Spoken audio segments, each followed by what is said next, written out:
Assalamualaikum warahmatullahi wabarakatuh. Alhamdulillahi rabbil alamin. Wassalatu wassalamu ala asrafil anbiya'i wal mursalin wa ala alihi wa ashabihi rasulillahi ajmain. Allahumma salli ala sayyidina Muhammad wa ala ali sayyidina Muhammad. Kepada saudara-saudaraku para pendengar yang dirahmati oleh Allah Subhanahu wa taala.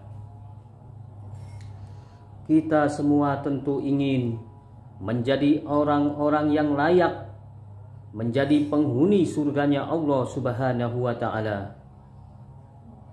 Karena dasar iman dan Islam inilah kita sudah sepantasnya masuk ke dalam surganya dan diharamkan api neraka. Sungguh sangat beruntung kita sudah dikategorikan oleh Allah Subhanahu wa taala digolongkan sebagai orang-orang yang beriman. Karena iman dan Islam adalah nikmat yang terbesar yang Allah telah berikan kepada kita semuanya. Oleh karena itu Allah Subhanahu wa taala berfirman di dalam Al-Qur'an surat Ali Imran ayat 139. Wala tahinu wala tahzanu wa antumul a'launa in kuntum mu'minin. Jangan kamu merasa hina, jangan kamu bersedih hati kapanpun dimanapun kamu berada, selama engkau tetap berada di dalam keimanan. Maka bersyukurlah kita hari ini masih bisa beriman kepada Allah Subhanahu wa taala. Iman adalah anugerah dari Yang Maha Kuasa yang sudah ditanamkan ke dalam hati kita. Walau sebagian orang iman hanya menempel di bibir hati mereka saja, sehingga gampang tergoyahkan oleh godaan-godaan kemaksiatan yang bisa saja menjerumuskan dirinya ke dalam lembah kenistaan. Dan iman merupakan kesungguhan, perbuatan dan ketetapan serta kesabaran, dan dapat menahan hawa nafsu, melakukan ketaatan kepada Allah Subhanahu wa taala. Dari itu semua ada satu hal yang harus kita hati-hati dan kita waspadai, yaitu ancaman Allah Subhanahu wa taala di dalam Al-Qur'an surat Al-Baqarah ayat 8. A'udzu billahi minasy syaithanir rajim. Bismillahirrahmanirrahim. Wa minan nasi may yaqulu amanna billahi wa bil yaumil akhir wa ma hum bimu'minin.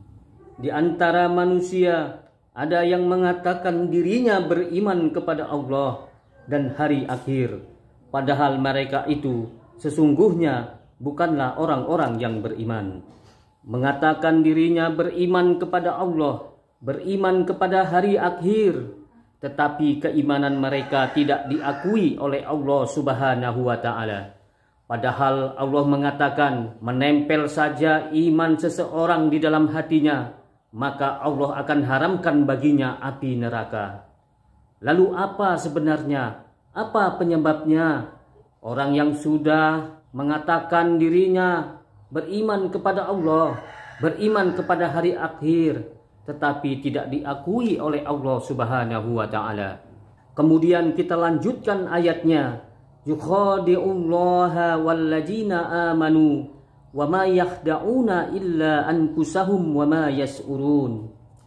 Mereka telah menipu Allah dan telah menipu orang-orang yang beriman, padahal mereka telah menipu diri mereka sendiri tanpa mereka sadari. Lisan mereka berkata, "Aku beriman kepada Allah, aku beriman kepada hari akhir," kata dirinya.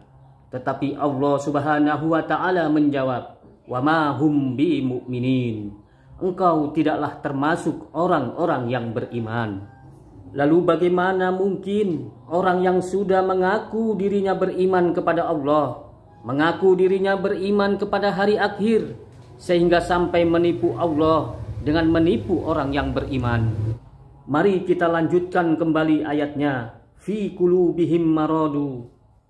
Sebab di dalam hati mereka ada penyakit. Sehingga penyakit yang kecil semakin besar, semakin bertambah dan semakin parah. Sehingga tidak ada usaha, tidak ada upaya untuk mengobati penyakit yang ada di dalam hatinya. Fajadahumullahu marada. Lalu Allah menambah penyakitnya itu. Walahum ajabun alimum bima kanu yakjibun. Dan mereka mendapat azab yang pedih karena mereka berdusta. Orang kalau sudah berdusta satu kali, maka dia akan berdusta yang kedua kali. Jika sudah berdusta yang kedua kali, maka dia akan berdusta yang ketiga kali untuk menutupi kedustaannya yang pertama dan yang kedua tadi.